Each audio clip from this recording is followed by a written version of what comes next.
Diputados federales electos de los tres partidos que conforman la coalición legislativa Va por México, formada por PRI, PAN y PRD, mantienen conversaciones para lograr una agenda conjunta de cara al inicio de la 65 legislatura en San Lázaro, que arranca en septiembre próximo.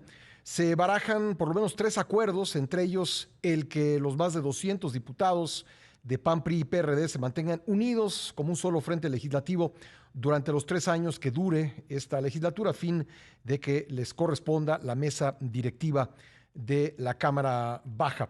Vamos a hablar con Jorge Romero, diputado federal electo por el PAN, coordinador de la agenda legislativa de la oposición para la próxima legislatura. ¿Cómo estás, Jorge? Gusto saludarte. Buenos días, Pascal, a ti, buenos días a todo tu auditorio. A ver, ¿la idea es formar una sola bancada o cuál es exactamente? Mira, no. Nosotros estamos muy resueltos en dos cosas, Pascal. Primero, nosotros apoyados en la ley orgánica del Congreso de la Unión, vamos a conformar un frente, una coalición parlamentaria. Es decir, vamos a traducirnos de una coalición electoral a una coalición ahora parlamentaria. Pero esta es una figura que permite que a la vez subsista individual y esencialmente cada grupo parlamentario según su partido. Es decir, va a haber un grupo parlamentario del PAN, va a haber un grupo parlamentario del PRI y otro del PRD. Pero la ley nos permite generar esta coalición. Porque esto gira en torno, te lo digo rápido, Pascal, a que nosotros vamos a seguir teniendo cada uno nuestra propia agenda legislativa, pero de manera transversal, como si fuera un paraguas, por así decirlo, va a existir una agenda legislativa de los tres, en la que serán los temas en los que coincidimos, y habrá otros en los que, pues no, pero sí en los que consideramos más importantes. Oye, ¿y cuáles son los derechos que tiene un frente legislativo?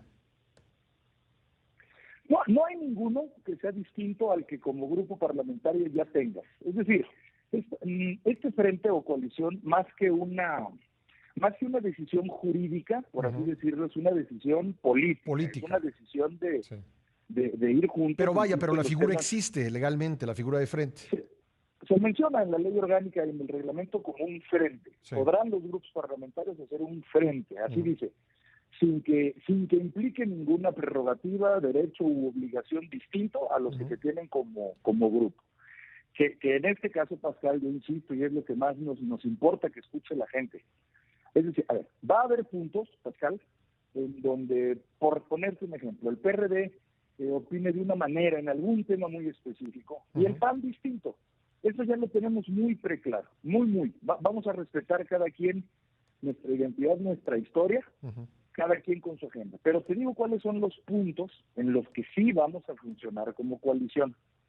Son muchos, pero te diría yo tres como los más importantes. Primero, nosotros vamos a ser los máximos defensores, Pascal, de los organismos constitucionalmente autónomos que pues en este gobierno se les antoja amenazar y amenazar de muerte. Y además lo hacen cuando hacen alguna resolución que no le gusta a este gobierno. Te puedo poner 1,000,000 de ejemplos. El INE. El INE, cuando por razones de fiscalización le negó el registro a un partido político que todos sabemos que iba a ser de oposición.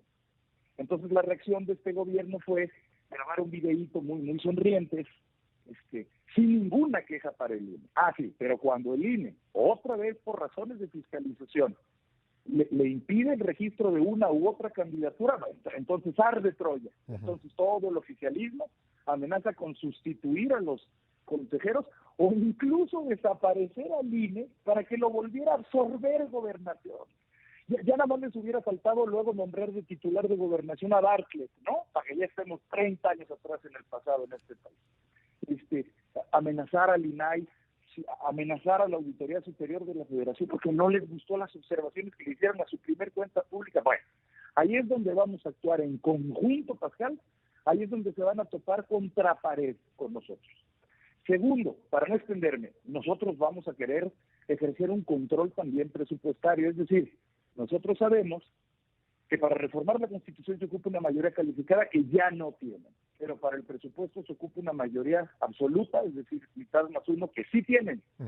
Pero igual creemos que con los números actuales, y si pudiéramos llegar a contar también, coincidir con MC, pues van a ser votaciones cerradísimas, Pascal, en donde sinceramente creo que nosotros podemos aportar para que el recurso que dan los mexicanos le regresen a los mexicanos.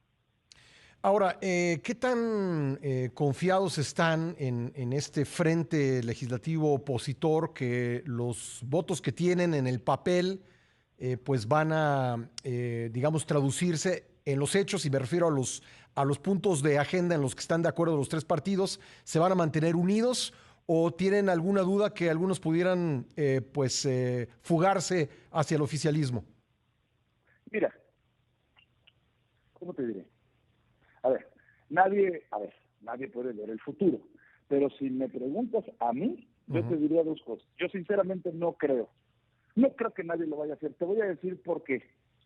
Por dos razones. Primero, porque la gente, Pascal, en esta ocasión, sí hubo mucha gente que votó por nosotros, porque siempre ha votado por el PAN, o por el PRI, por el PRD, y mucha gente se va a morir votando así, porque cree en sus partidos. Pero en esta ocasión, Pascal, hubo muchísima gente que no votó por querer mucho al PAN o al PRI, hay que decirlo con claridad. En esta ocasión muchísima gente votó porque no quiso averiguar qué más puede pasar con este gobierno que mucha gente cada vez más considera como regresivo. Y esa gente se sentiría traicionada, supongo que es lo que me quieres decir. Imagínate tú, Pascal, que quien te dio el voto para que tú te pongas de frente, ahora resulta que la gente se entera, Pascal, se entera por Twitter, se entera por ustedes, se entera por la tele. Yo creo que esa persona firma su suicidio político y su traición pública. Pero también yo sinceramente creo que hay, antes que es una auténtica convicción, lo veo, yo me he estado sentando con más compañeras, más compañeros que habremos de conformar esta coalición, y yo veo que hay una convicción, Pascal, una convicción real, y que creo que este va a ser el primer factor de asociación, de no disuadir a nadie. Una última pregunta, me quedan 2 minutitos, pero quiero preguntarte sobre la mesa directiva. ¿Qué posibilidades tendrán, digamos, en función de la fuerza del frente, lograr la mesa directiva de la Cámara de Diputados? Eventualmente PAN y PRI a fuerza, por ley, porque la mesa directiva es rotativa. Pero si te refieres al primer año... Sí, me refiero al primer año, desde luego. Sí, no te preocupes. Nosotros hemos escuchado las declaraciones de Ignacio Mier, ya formalmente renombrado como coordinador de Morena, en donde señalan que su intención es presidir el primer año. Mira, te diría que eso lo tenemos que hablar con más profundidad, PAN, PRI, PRD, pero sí entendemos que ellos traen manos, sí entendemos que ellos son la primer minoría. Pero esto es algo que se tiene que acordar junto con un paquete muy grande y mucho más amplio, mi querido Pascal, que si gustas en otra oportunidad, con mucho gusto. Sí, lo volvemos a platicar porque además hay un componente ahí interesante en quién ocupará la mesa directiva por lo que pudiera pasar con la eventual votación de revocación del mandato, pero lo platicamos en una futura ocasión. Espero que podamos platicar muchas veces a lo largo de esta legislatura. Con mucho gusto, Pascal. Un saludo a ti, a todo tu auditorio y feliz fin. Gracias. Igualmente, Jorge Romero, diputado federal electo por el Partido Acción Nacional.